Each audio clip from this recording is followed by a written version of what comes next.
call the meeting to order. Will the clerk please call the roll? John? Here. Kurt? Here.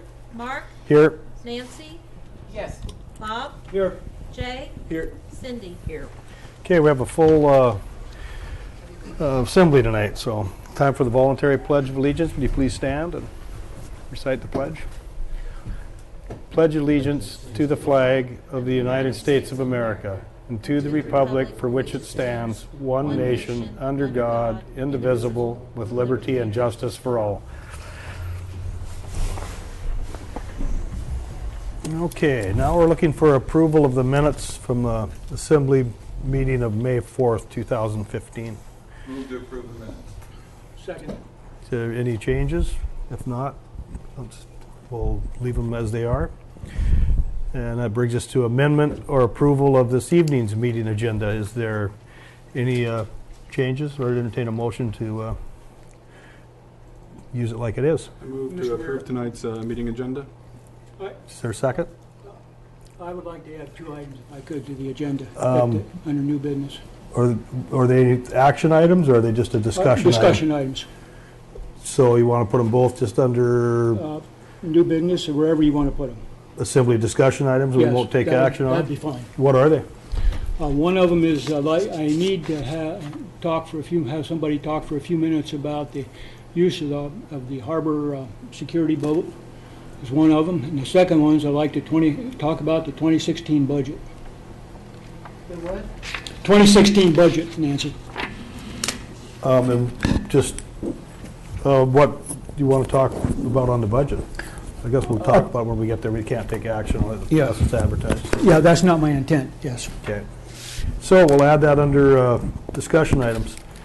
One other change, I noticed that there was no public hearing advertised tonight for ordinance 2015-07, so I was thinking maybe we'd address it, have a public hearing tonight, but we'll just do it on the third reading. So it'll be advertised that way. So I don't see anything wrong with that.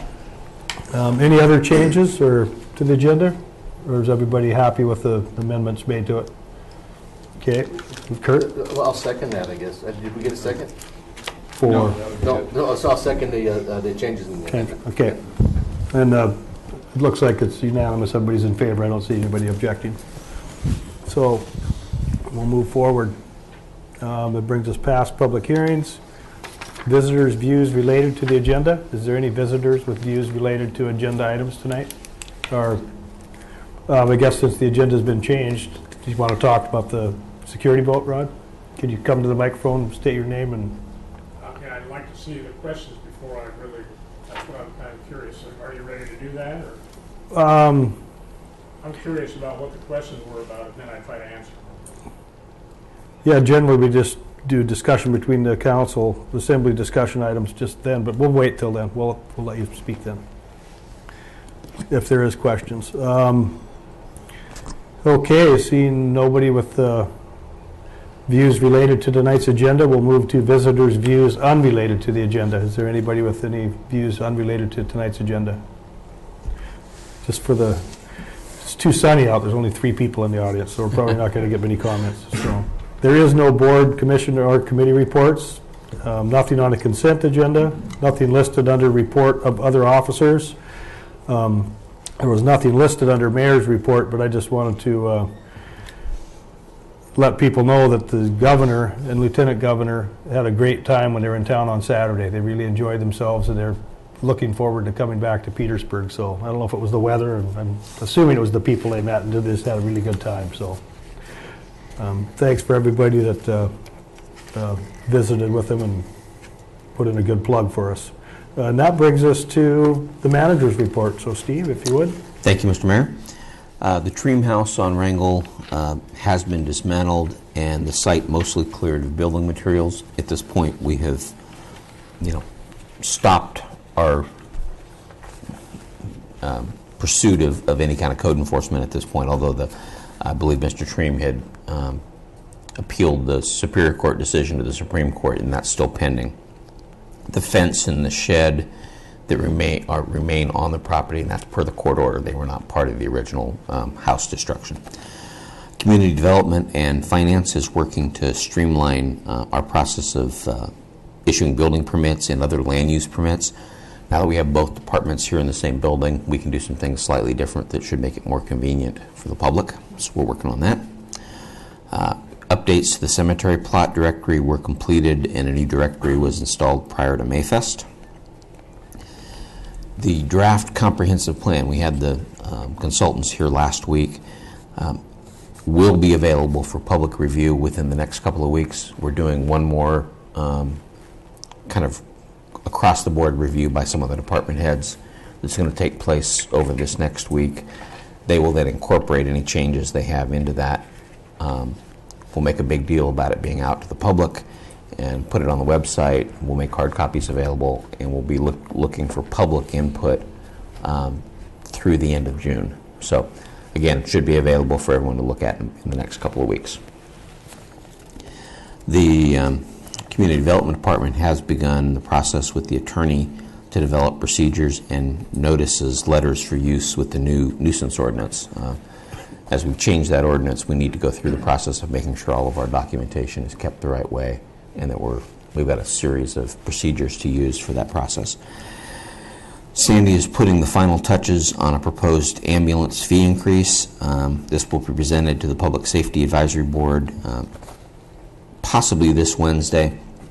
She's been called out of town on a family emergency, so I'm not sure we're going to meet this date or not, but soon we'll get it in front of them and then we'll bring something forward to the Assembly to take a look at.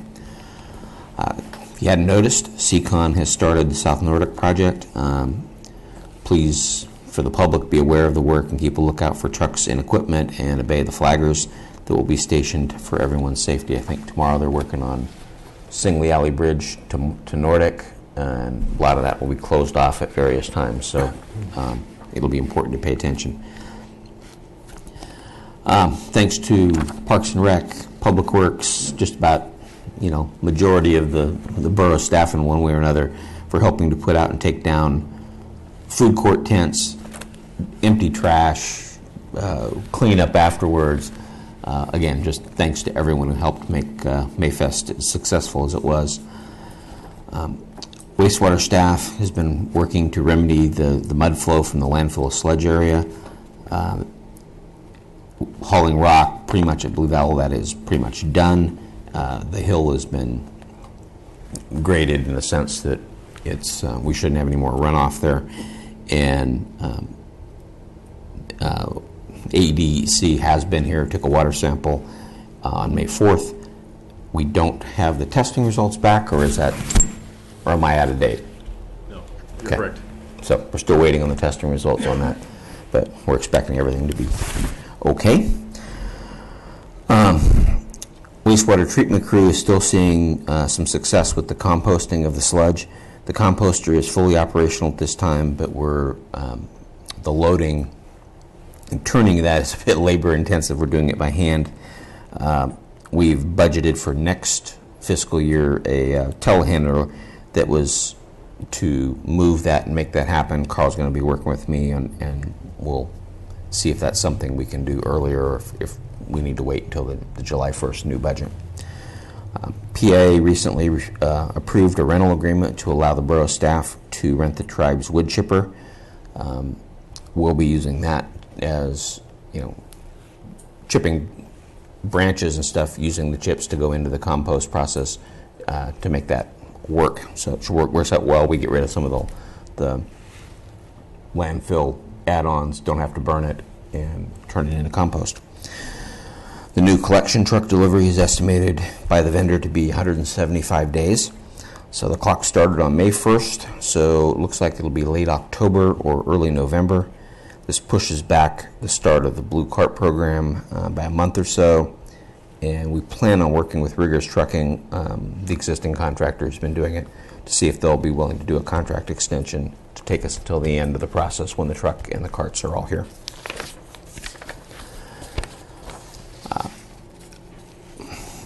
The annual Household Hazardous Waste event will be held at the Baylor on May 30th and 31st.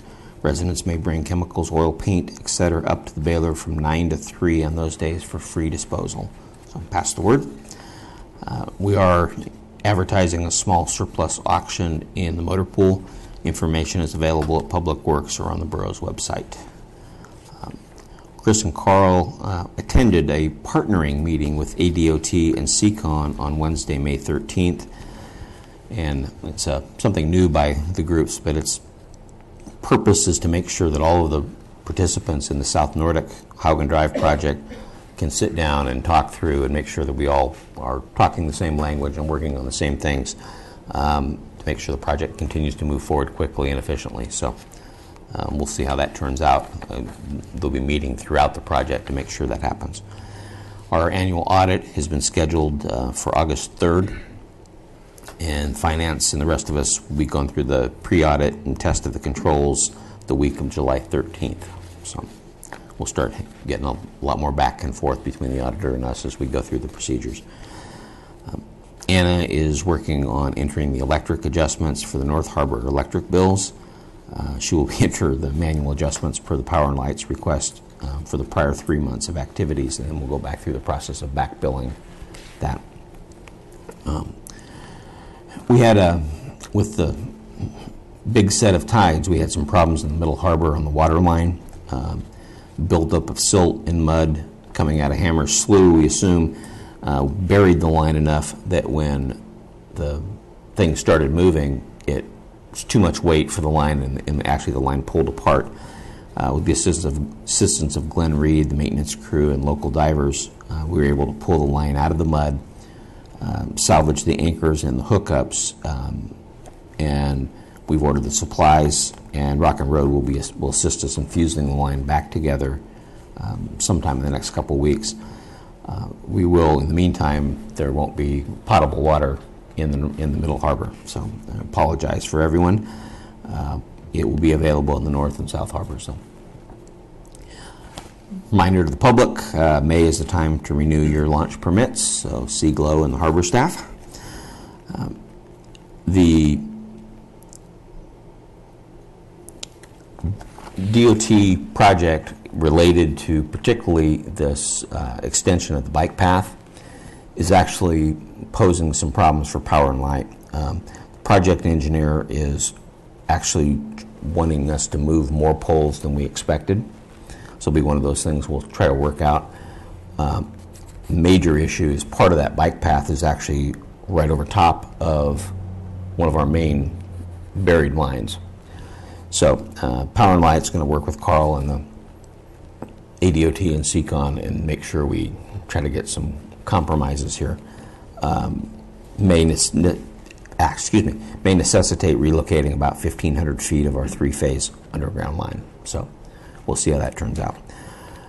We have advertised for a journeyman lineman, have a few takers. We're not sure exactly how many quite yet. Mike Brooks has accepted a position in Sitka and will be leaving at the end of the month. Annual maintenance shutdown for SEPA transmission line repairs is scheduled for May 26th through the 31st, so we'll hear the diesels running. We are also, at this point, recruiting for a police officer position. We lost a gentleman, Mr. King, and preliminary background investigations are complete. Testing and interviews will take place next week.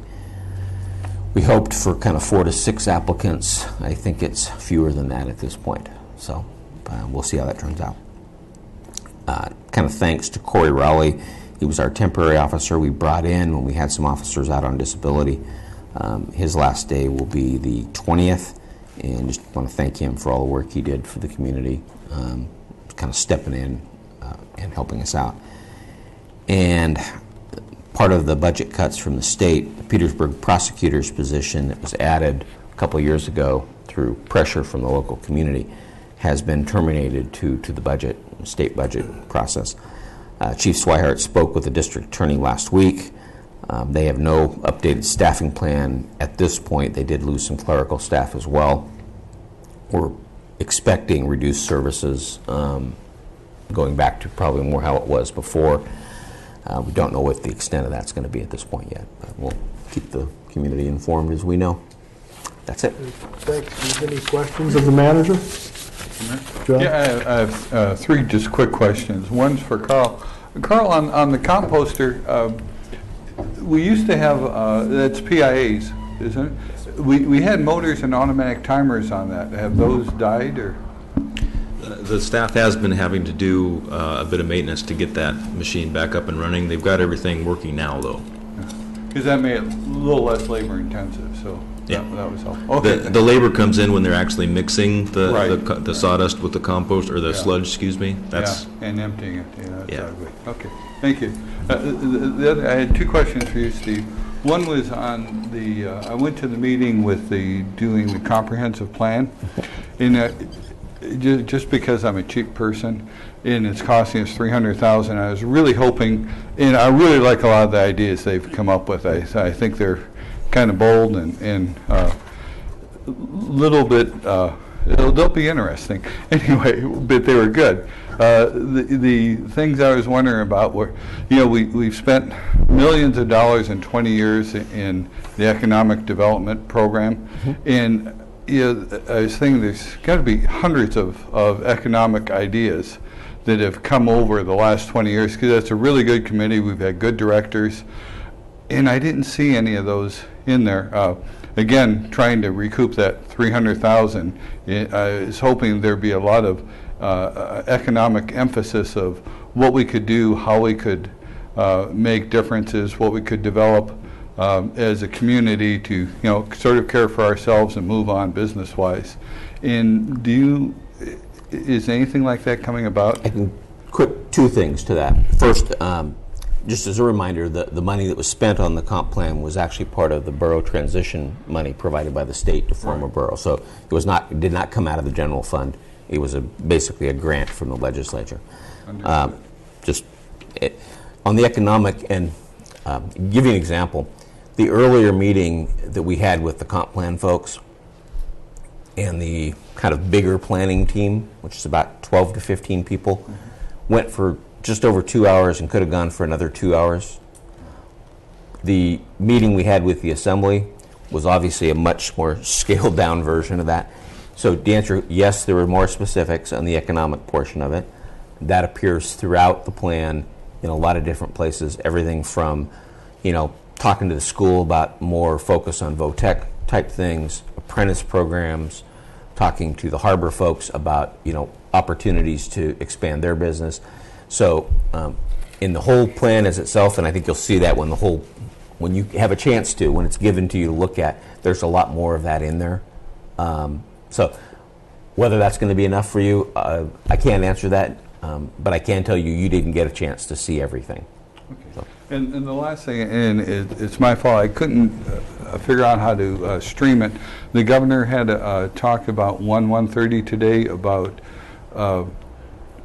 because of the legislature not moving, that he was going to pink slip everybody, or I'm basically trying to, how's that going to impact us, if at all?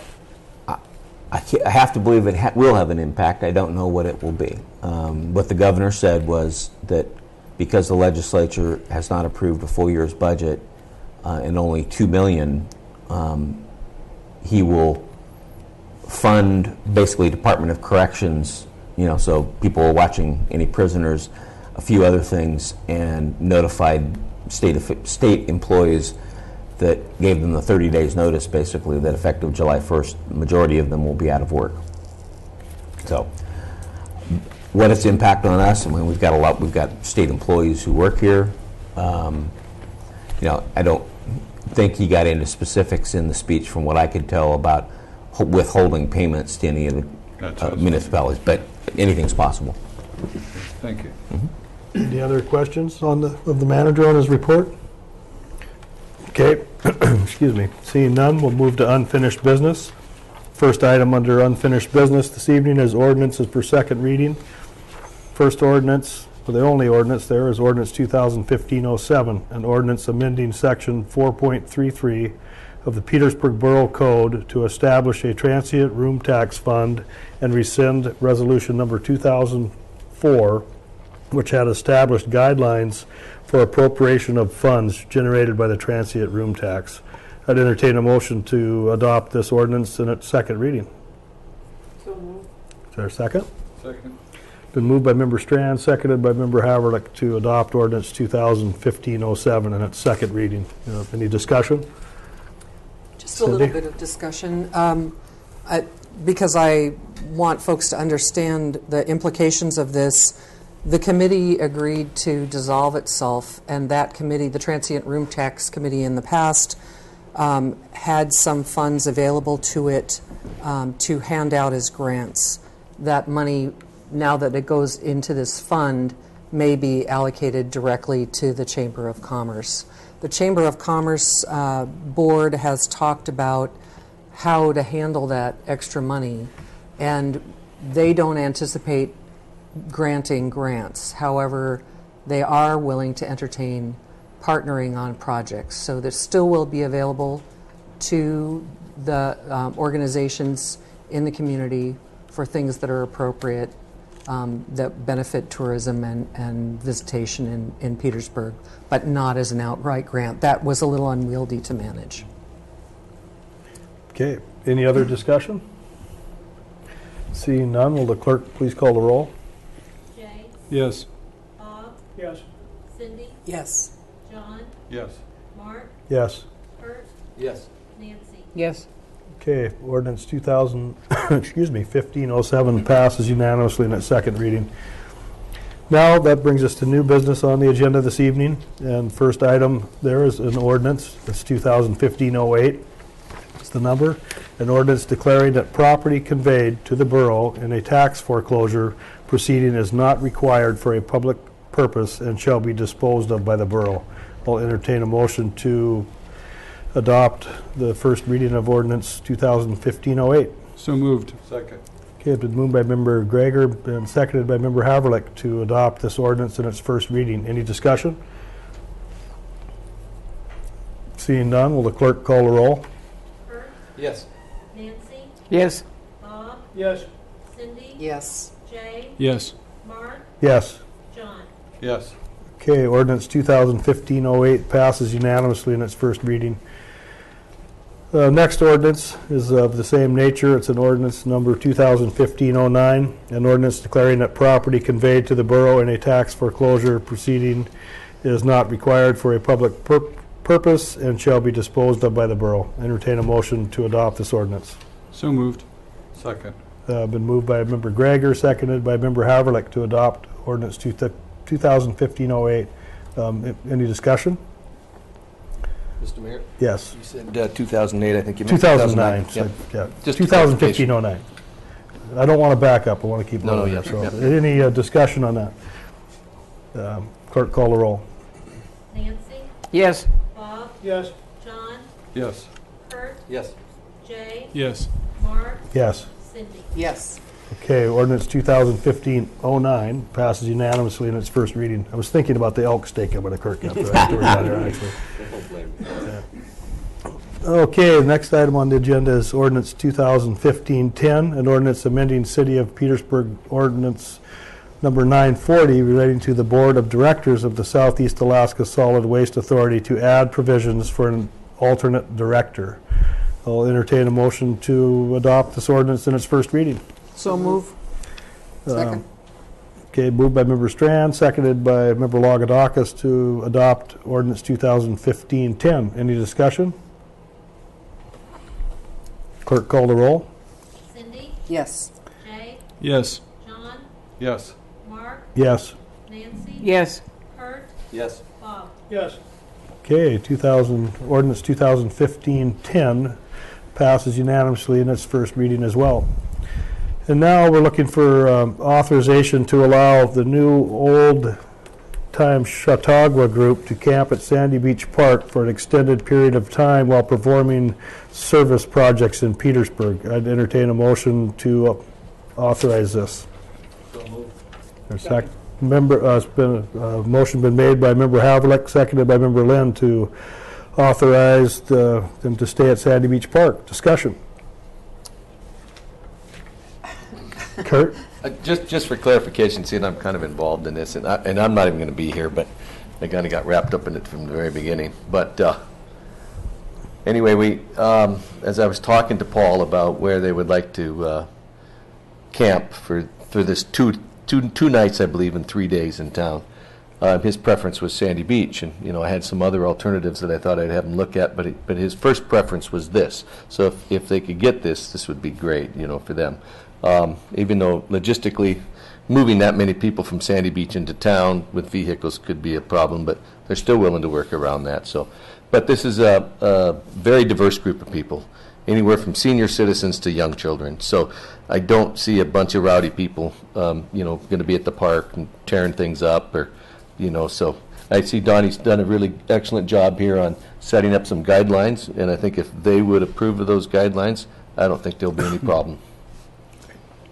Okay, Cindy? I had a couple questions, and I would really like to hear from public who are going to be affected, because that is a large group, and it's right around an area in a popular time in a popular place. So I have concerns about that. But are the restroom facilities there adequate? Are we going to put in porta potties? How is that going to be handled?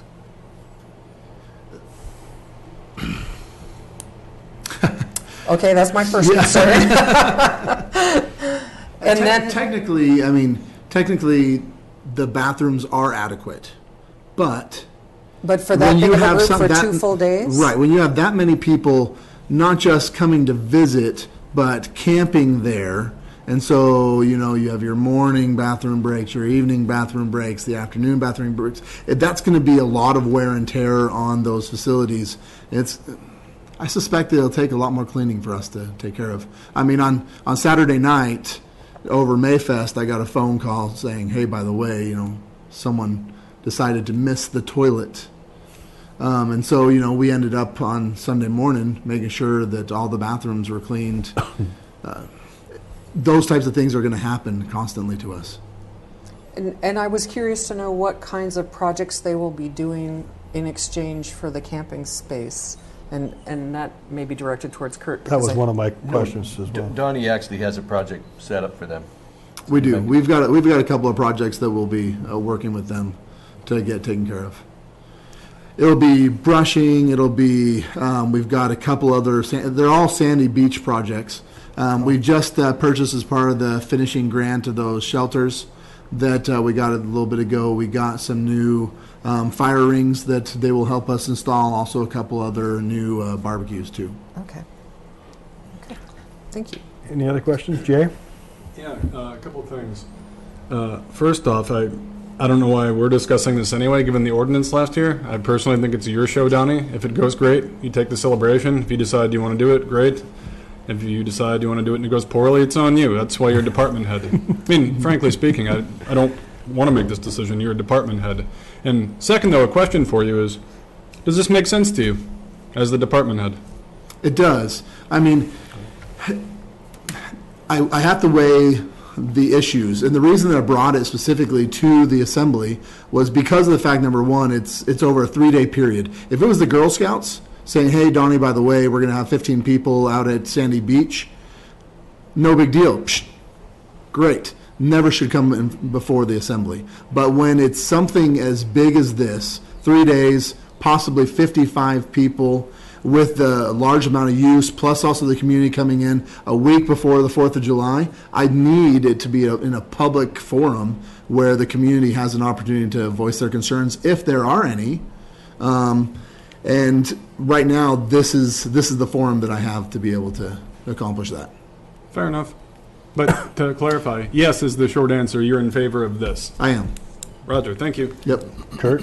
Mark, I might also add, and to maybe for Cindy's benefit here too, is that I talked to Ron Lesh at length, because he would be the closest neighbor, and he agreed that if things quieted down by 10 o'clock at night, he wouldn't have any problem with this. And he said, or else he would be calling the police. And then, of course, Nancy should have an opinion on this, because she's close to it too. So how do you feel about that? We'll see how they behave. I have Okay. no problem. Okay. I may have to join them. Yeah, oh, I If see. they're having too much fun. Okay.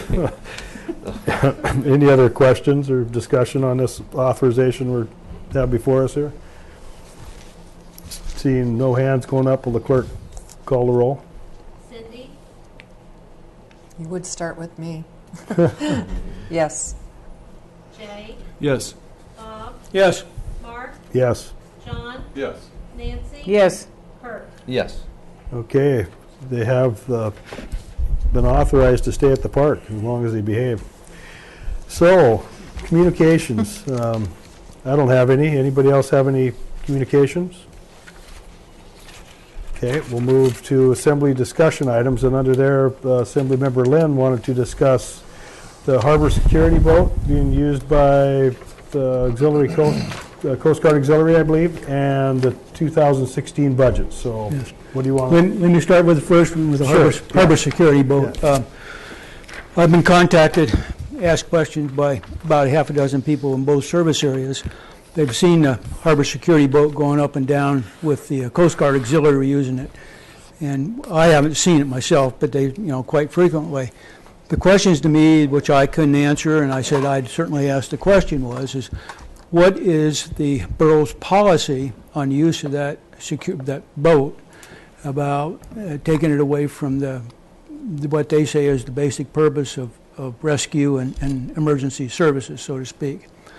And I said, I don't know the answer to that, but I'd certainly ask the question. That's the first question. Then the second question some of them followed with is, all right, if the Coast Guard Auxiliary is going to use it, where's the liability lie? Does the liability lie with the borough then, and do they replace the motors? Does the borough have to replace the motors, or how does that all work? And I said, I have no idea, but I'll certainly ask the questions. I believe Steve could probably answer I can that. answer some of them. I know we addressed this Yes. within has it been a year ago even? Yeah, and it was brought to the Assembly for permission.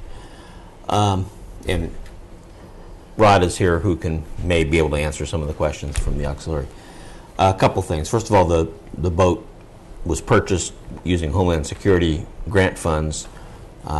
Just as a reminder, Coast Guard is actually part of Homeland Security. So we had to go to Homeland Security to even get their permission. Was the use of the boat by the auxiliary group okay or not?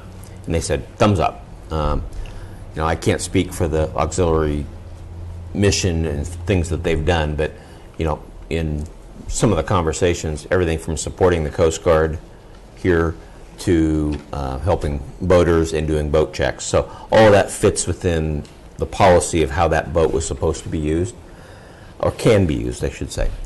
The answer that, can it still support people if we get a call out? We've had that boat called out for emergency purposes, less times than fingers on one hand.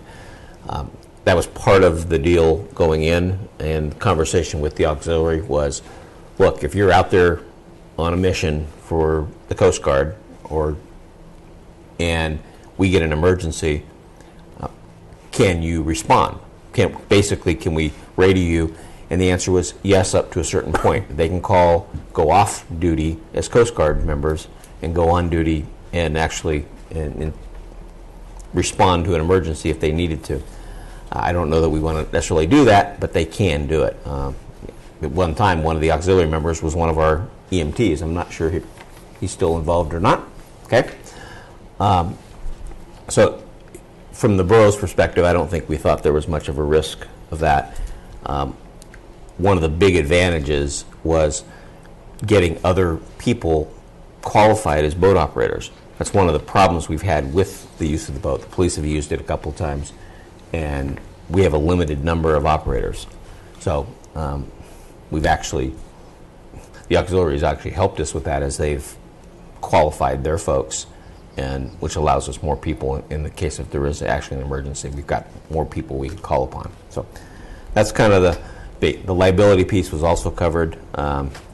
Auxiliaries covered under Coast Guard operations, as well as we've got, by checking with the Homeland Security group before we even allowed it, we said, look, is this a authorized use? And they said, thumbs up, no problem, we're in good shape there. Rod, did I miss anything?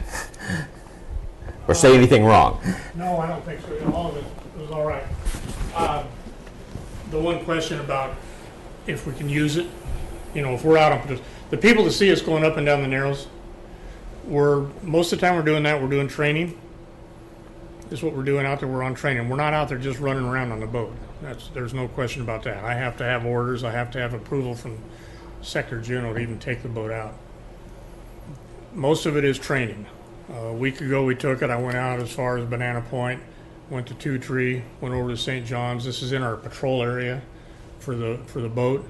That was kind of a training operation just to get familiar. I was just qualified as a coxswain, so I can operate the boat under Coast Guard rules now. If we're out on training operations, and I believe I'm right on this, but I can verify it. If there's a call that comes out that's an emergency call, let's say a boat called in, said, hey, I'm broke down, got to be towed. All I have to do, you can call me, I call sector, tell them what the problem is, I go take care of the problem. We can do that. Anytime we have the boat out under orders, Coast Guard's paying for the fuel. Anything that happens to the boat, it's under our umbrella. We're not out there joyriding with it. And if there's any, like I said, if there's something that they need to use the boat, all they got to do is call us and we're back on Johnny on the spot. But it's not, we're not using it as a plaything. It's very specific what we do. And we have very specific orders to be able to use that boat. Kurt, you have a question? A follow-up question for what you just said there, Rod.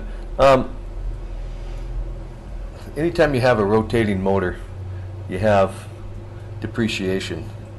Is the Coast Guard kicking in for, replacing the motors after a certain period of time? Because you're only going to get between 1,200 and 1,500 hours on the motor, and if you guys are using, say, 15% of that, are you guys putting in 15% for replacement, or I would what's have the to deal get there?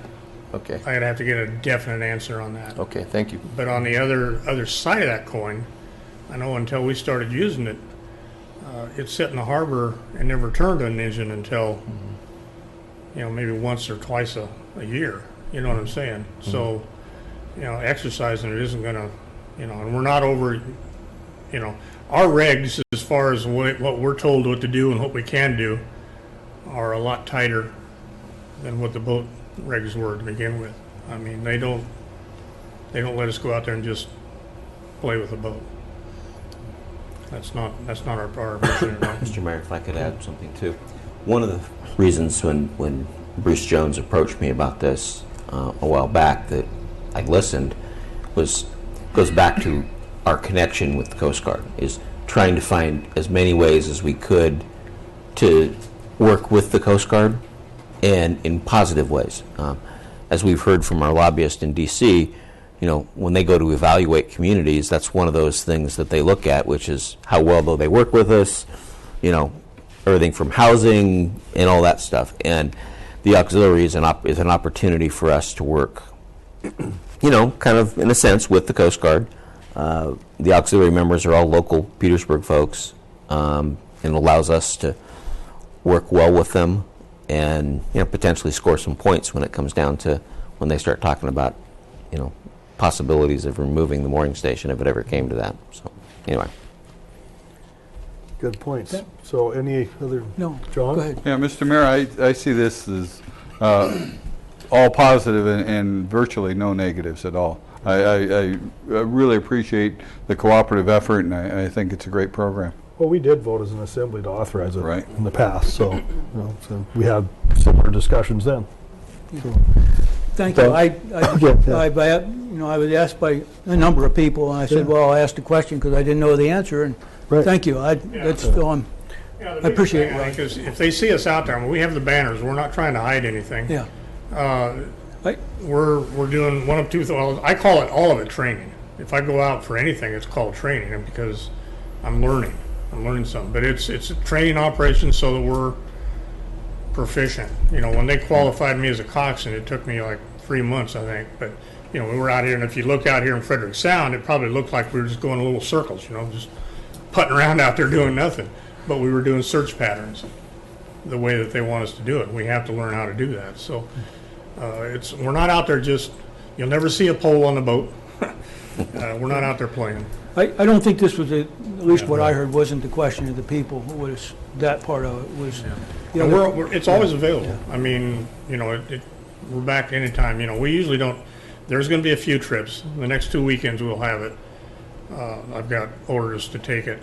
one of them to Wrangell to do safety inspections for Coast Guard over there if they don't have anybody.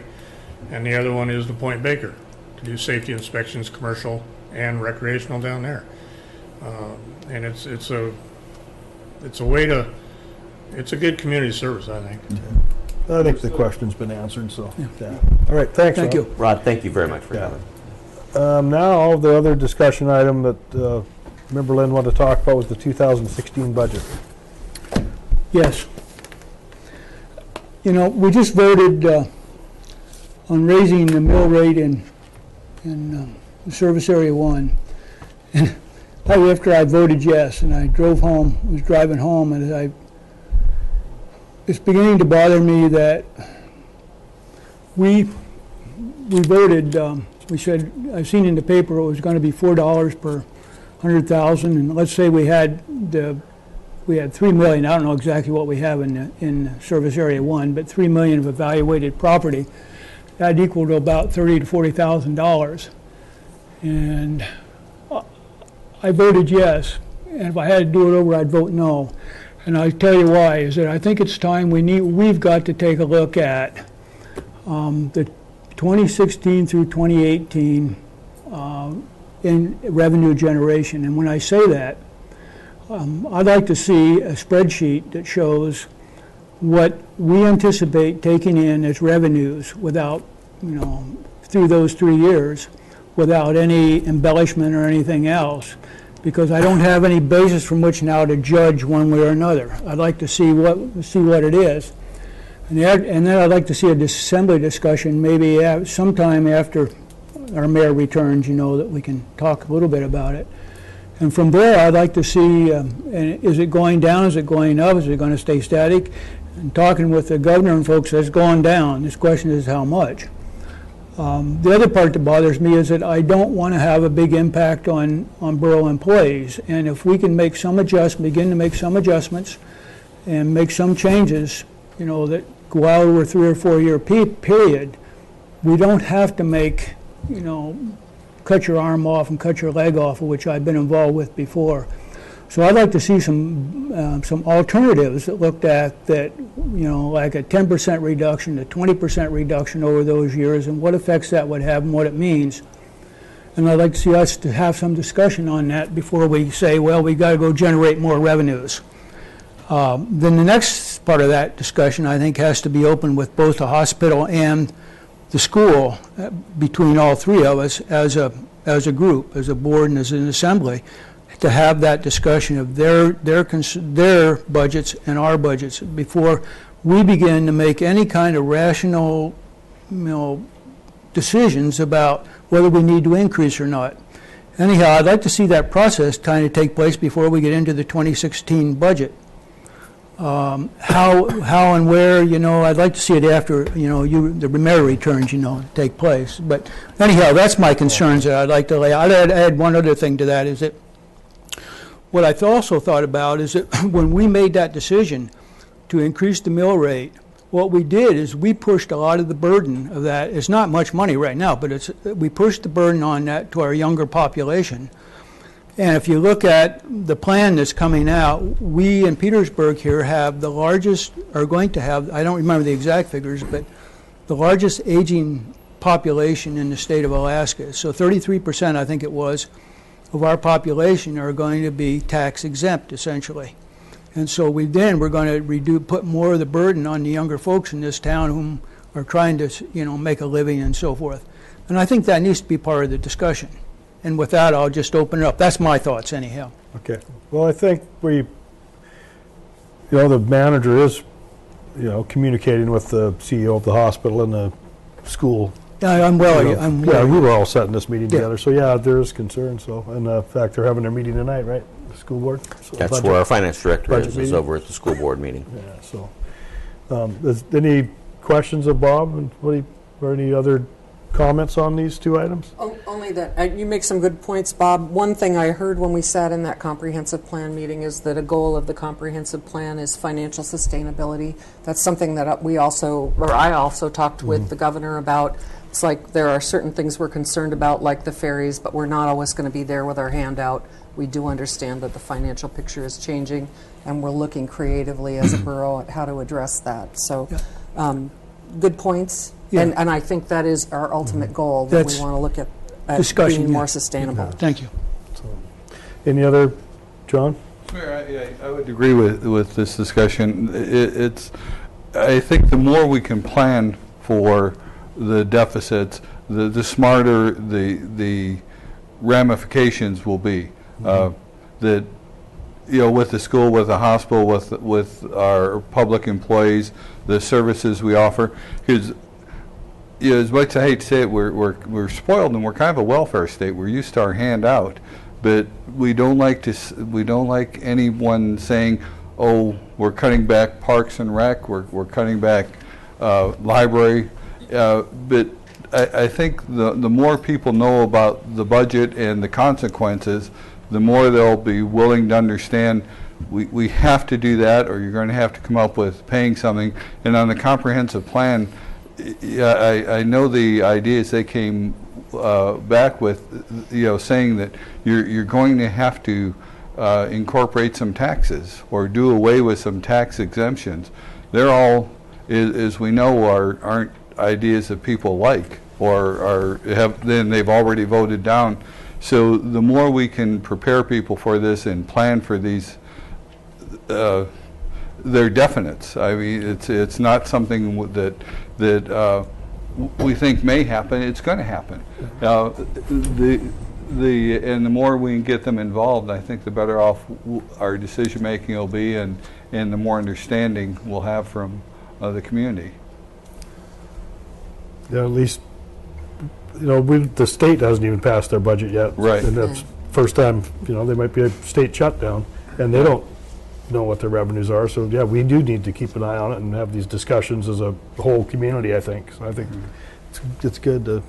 Well, and not just as a whole community, but as a region. I heard Rod mention that you were going to do inspections over in Wrangell.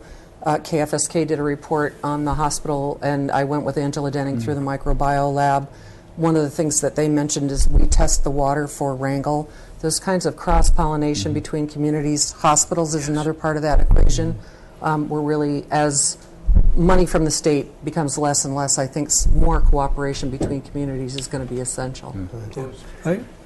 And I would agree with you, Cindy. I think we're going to have to start doing more sharing within our own, between the three entities here.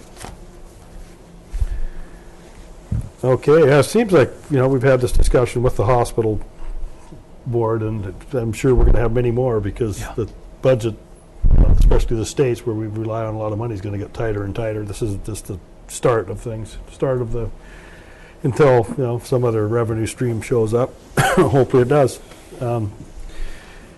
Okay, any recognitions? John? Oh, I'm sorry. No, and you mentioned this at the beginning with, all the things that went on for this Mayfest. I don't know who we thank for the nice weather, but whatever her name is, I really appreciate it. The other thing is Janet Seaman just did a beautiful job, orchestrating this Mayfest, and Gene Curry with the reunion, and Donnie and his crew, and Carl and his crew, and Power and Light. I mean, it was just such a fantastic community effort. Even with the governor's coming here, I think we really impressed he and the lieutenant governor, showing how involved this community is and how well we take care of ourselves. And even in these tough times coming up, we're in a better position than most of the state.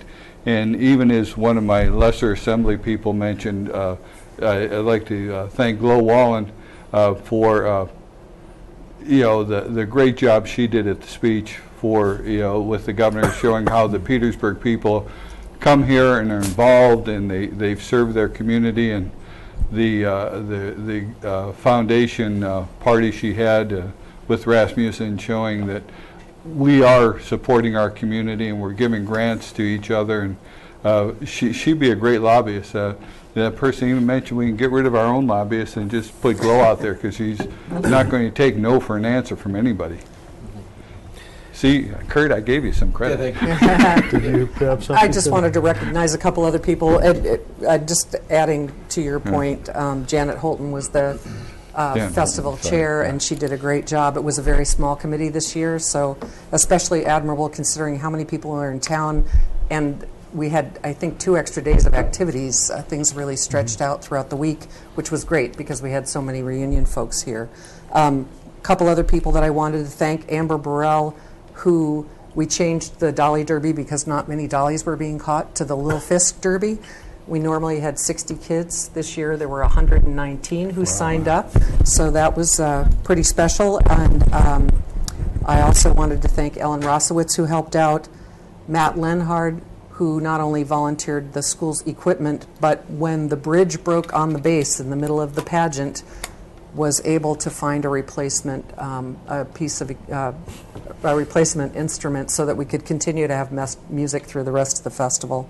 And then I also wanted to thank the Harbor and ADF&G for letting us tour the Kestrel, and I know the governor really appreciated being able to do that, although I understand that violated protocol. He's supposed to be on the boat with the commissioner, but we all had a great time, and it was an opportunity for the public as well, so that was pretty cool.